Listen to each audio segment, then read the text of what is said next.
Welcome in to the Go STR live stream. I'm Sam Estrada, your host for the next 15 spicy minutes in the Falaya Focus podcast studio, where we take a sneak peek behind the scenes look at professional Airbnb hosts from around the world that have had such great success.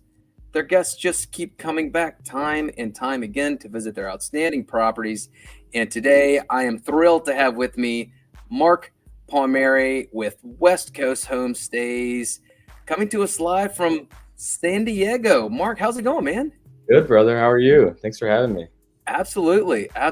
Fantastic. I know you've been a busy man. You've been taking on properties. You've been getting married. Yep. Pretty wild few months. Yeah. The summer's definitely been busy, onboarding a lot of properties, getting married. So yeah, we've been busy, but happy we were able to connect and chat more about business. Awesome. Love talking with you about short-term rentals, Mark. So let's give the viewers a little taste of just, kind of a day in the life, right? Sound good? Yeah, for sure. Awesome, man. So I know this, but not a lot of other folks may know this, but how did you actually get started in this crazy world of Airbnb or short-term rentals? Yeah, for sure. So, I mean, like everyone else, I was in a job that I hated, that I, was my motivation to get out of it, right? You're just working, I was in medical sales, was working crazy hours and just needed a way out. And we had started Airbnb in our apartment when we would travel. We would see the type of money we would make and we're like, wow, this is crazy. And so we got into the arbitrage model where we would lease other people's homes and with their permission sublease it. So that's how we got involved in the Airbnb space. And then once we started gaining traction with that, a lot of hosts started reaching out to us like, hey, can you manage my property for us? And so that's where the co-hosting business kind of grew from there. So yeah, kind of like everyone else, just really started in my own house. That's great. So how many properties have you gotten to now under management from that first? Yeah, right now we're sitting at like 25 signed, hopefully be at 30 soon. Predominantly all San Diego area. Awesome. And what model do you operate in now? Because we heard a little bit about the arbitrage model or the lease sublease model, and some of the co-hosting model now. So what does your portfolio, look like for real estate investors? Yeah. So right now we've kind of shifted away from arbitrage. It's a great model, but from a scaling standpoint, we found more success scaling faster in the co-hosting side of things. I'd say about like maybe 9 of them are still arbitrage and the rest are management. Both have their pros and cons, but we found that for us, we like the co-hosting model better going forward. Yeah, no, totally makes sense. I understand that. So Mark, tell us a little bit now, what type of traveler do you see the most of? Now, as we say in the business, what's your guest avatar, right? But you've got some beautiful properties. What type of traveler do you see the most? Does it depend on the property? Things like that. Kind of take us through. Yeah, for sure. Definitely depends on the property. Our model is always less is more. I'd rather have larger properties that generate a higher return versus having 100 little ones. I just feel like with a boutique management company, we can provide a better service if we have less. Because then we can put more eyes on those properties. So majority of our properties are 3 bedrooms or higher. So that's kind of what our sweet spot of what we manage. So who we're attracting is more families. That's who our guest avatar, I guess you could say. So families coming on vacation, traveling to the area. So we'll be highlighting those type of amenities to attract those guests. But not just short term, we also do a lot of midterm rentals. So we'll get displaced families from insurance claims. So family whose houses have burned down, flooded, what have you. Those families need to go into a relocated home. So those are also our target audience. We kind of do both, and having those larger homes really make sure that we're targeting that type of guest. Because if we have 1-bedroom places, you're going to be attracting the travel nurses or, the solo travelers or couples and things like that. And that's just not our avatar in our market. Gotcha. Yeah, just like zeroing down into a niche, it sounds like. Yeah, exactly. And that's kind of just how, I've wanted to always be hosting families. I grew up in a huge family, so we always would have house parties and gatherings and stuff, and our back deck was always like the highlight of like everyone gathering together. So a lot of our places you'll see is like the backyard or the area where people are going to be gathering is what we highlight. That's what we invest in: the pools, the hot tubs, the fire pits. It's like, you're going to have 10 people in the house. Where are they going to be hanging out? And let's highlight that space. So you'll see that in some of our listings. I love it, man. So you're bringing some of your own personal experience into the business as well, it sounds like. Yeah, exactly. For sure. That's great. I mean, that's you know your target guests who you're trying to please, right? Because you are them. Right? Yeah, exactly. I've been living it for a while.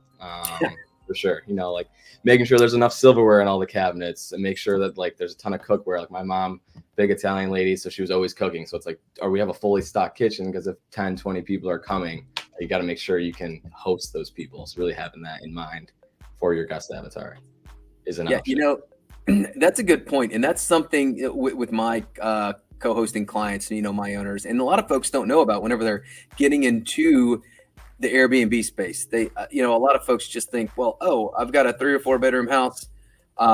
Maybe I'll go to the, you know, thrift store or whatever, or buy a set of silverware, right? So, I mean, you're for a 3 and 4 bedroom home, you're hosting 10, 12, 15 people. Like, how many sets of silverware do you have? Right? Exactly, a lot. And at the end of the day, it's like, do you really want to have one fork per guest? Like, that you have to wash every time?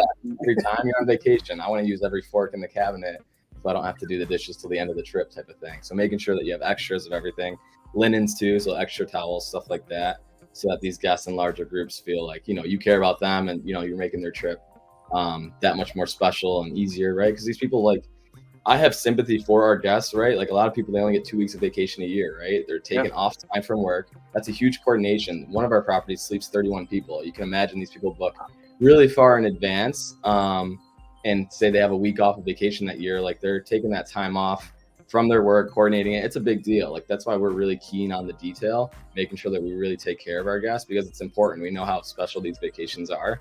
And so we really make sure that we take the best care of our guests. I love it.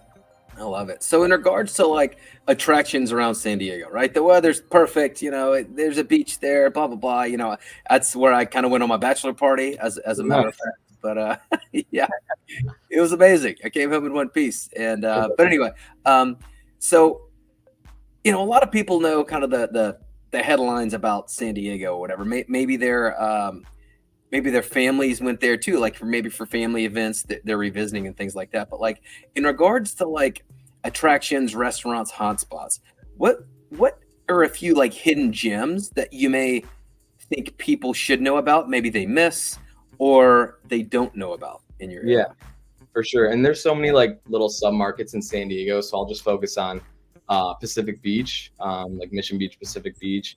Mm-hmm. I would say like one thing is like, yeah, you go to the beaches, you go to the zoos, you go to SeaWorld, right? I mean, if you Google like what to do in San Diego, those top 10 are going to show up, and everyone does those. But I think more of the local attractions that like me, I live here, so I know like the local spots where people go that maybe the tourists don't know. And so I would say there's a lot of parks in San Diego that people don't know about. Some of my favorite ones is Lost Street Beach. There's actually like a park right above it, and it's this big grass patch, and it's a perfect place to go hang out, you know, watch the sunsets and just kind of like chill, do yoga, stretch. So that's a great spot. The other spots are like Calumet Park's another one, and like Bird Rock, La Jolla, another one, just grass patch, overlooks the ocean. Kate Sessions Park's another one, big grass park. It overlooks like all of downtown. Just like really cool areas to go, like have a picnic, hang out, that really aren't on these like, you know, attraction websites, things like that. And there's so many little like restaurants people don't know about. Pacific Beach, we're focusing on it. Ultramare is a good one. So it's a little hole in the wall Italian spot. It's mom and pop owned. They got their kids working there. They don't have their liquor license, which is really cool. So you can just like bring your own booze, but like, you know, people are bringing in packs of White Claws or a 30 rack of beer, stuff like that. And it's just like this little small, close knit little restaurant. So that'd be my top. I'd recommend gems that most people don't know about. Very cool. Very cool. Yeah. I'll have to hit you up next time in town. Yeah. So what are we looking at on the screen here, right? So Greater San Diego Vacation Rental Management. What is this? Yeah, so this is our website, our home website, and then our direct booking site is linked with this as well. So this is where, you know, owners that want to work with us, they can partner with us here, or shoot us a chat, ask us some questions, as well as guests can come on here, and go and check out some of our listings and book with us directly. Because nowadays with Airbnb, VRBO, it's, they charge 14-15% to the guests. So you're paying a lot more. Whereas if you find a host that you like, you might as well just book directly with them because you're going to save more money. So that's why we have this direct booking website, and so many others like yourself do as well. Yeah, that's a great point. Like that's really, I've found kind of the pivotal point to where people are professional operators, right? I mean, you have your own booking website where people can look at only your properties, right? And no other properties, competing or anything like that. So that's great because, whenever you find a host, it really is about branding and that host providing that experience throughout all their properties. It's like they control that experience. It's your branding, right? Exactly. Yes, this has really helped us get those reoccurring bookings, things like that, build those relationships. So I can kind of jump into it. Yeah. So if you were a guest, you'd come here and click book now. Bring you to our site. You can kind of click locations in San Diego, check-in dates, how many guests, if there's pets, things like that. But we can just jump in through some of the listings. We are going to be getting a redesign, so this may all look a little different if you come in the future after watching this. But so these are kind of all our listings. We can kind of go through a few of my favorite ones. Yeah. So this one's one of our newer ones. It's in Point Loma, but it's a very luxury 5-bedroom, 4.5 bath house. So the other cool thing I like about some of these bigger properties is that there's 3 master bedrooms, which is cool. Is that if you're traveling with multiple families, each family can kind of have their own bathroom, which is nice. They're not sharing it. I think that's important. But this one's really cool. It's a really nice pool, just very upper scale type property. Has nice canyon views, and in Point Loma, so very close to a lot of the attractions in San Diego. So this is one I would definitely recommend checking out. Beautiful. One's of my favorites. Let's see.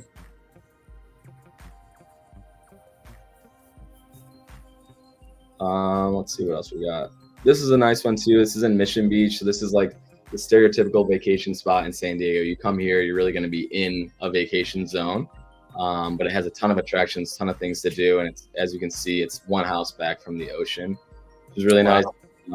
A lot of when we redesigned a lot of our listings, we were looking at the market, seeing what everyone else offered. And believe it or not, no one really had a good gathering space on their patio.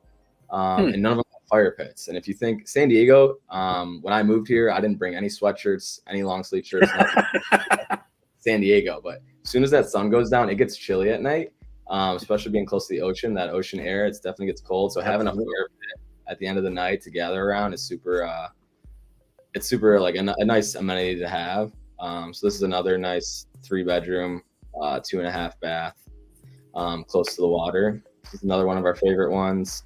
And then a couple more unique ones we can show is this is a 16-bed, 7-bath home on El Cajon. So this is a big boy, but this is perfect for large family vacations, mastermind retreats, corporate events, what have you. And it's nice. I think this one has 3 or 4 master bathrooms like we were talking about. So, you have your own bathrooms, multiple bathrooms. It's a huge space. It's got a nice pool, the fire pit, little basketball court, hot tub, bar area, TV, all that. So it's perfect for these larger groups coming to San Diego. And El Cajon's a great spot because it's only 20 minutes from the beach, downtown, the airport. So, closer to the beach, you're not going to find anything this big. So it's nice going a little bit further from the beach and being able to stay, sleep 31 people. Sam, maybe if we had this a little earlier, you could have had your bachelor party here. Man, I'm telling you, game on. I would have visited. Yeah, a little game in the basement. But I could show you one more. Into one more here. I mean, this is all eye candy. I'm loving it here. I love your property. So we had a bunch of this is a triplex in Mission Bay. So as you can see, it's 3 units. You got a 3-bed up top, studio, and a 1-bed below. And this is right on the water, which is really nice. So a lot of our places are in really nice vacation destinations by the water, or if they're further from the house, further from the beach, they're going to be those larger type homes where we make sure that if you're further from the beach, there's a reason why. It's got a sweet pool. It's got a nice backyard. It's got a game room, things that, you might not go to the beach for the day, but, there's enough at the house to keep you entertained. Absolutely. Awesome, man. I am loving your portfolio, Mark. So let's just say a guest or a traveler catches this and they're like, man, I want to bring me and my 31 friends to El Cajon or, wherever. Like where can guests find your home if they plan to rent, if they plan to be in the area? Now you said your website's going to change a little bit in the future. You're enhancing it, right? Yeah, just enhancing it. The URL will be the same. It's westcoasthomestays.com. This is where you can book with us. You can chat here, shoot us a message, shoot us an email. There's also a contact page with our number. You can give us a call at any time if you want to learn more about some of the properties, things like that. But if any of these you like, you're ready to book, you can come right to the booking site and book right with us. Outstanding. And so how about for investors? So if somebody has a beautiful home like one of these and they're thinking about, maybe moving to, an Airbnb model, short-term rental or midterm rental, where can investors get a hold of you? What's the best place? Yeah, for sure. I mean, website's always good. Come here, partner with us, but also on Instagram, I would say you can follow West Coast Homestays or my own business page, The Arbitrapreneur. And that's where we kind of post all of our projects that we're doing, results that our owners are getting. So you can kind of see what we're doing in the market. So I'd say Instagram's the best way to reach out to us for investors. Absolutely. Yeah, I know you're putting out some great content out there. So final question, Mark, what is the one piece of advice you would give fellow Airbnb hosts who want to stand out in hospitality like you're apparently doing yourself? Yeah, I think just understanding it's like this success is a long-term game. Like don't get fed up over having to give refunds, things like that. Like really have your guest avatar in mind and really like have a good hospitality minded service, because the key is getting these guests to rebook on these websites and build that relationship with your guests so they keep coming back. So that would just be my advice, is really kind of put the guest first, know who your guest avatar is, and all your decisions you make based upon that, whether it's furnishing, setting up the place, your customer service, it's all going to be reflective of those values, and it's going to make sure that you continue to host because people are going to want to rebook with you. Absolutely. That's a great point, man. I'm glad you brought that up. Yeah. So guys, look, thanks so much for joining us here in the Falaya Focus podcast studios. I'm Sam with Go STR Marketing. Guys, check out Mark Palmiere with West Coast Homestays in sunny San Diego. Look, I highly recommend these guys. You can tell by the portfolio, they're professional operators. He's used to being around big groups of people. He knows how to host them, right? So, exactly. Mark, thanks so much for your time, man. I had a blast. Yeah, thank you, Sam. This was fun. All right, guys. Well, everybody, I'll see you next time on Go STR Live. Have a great day. Cheers.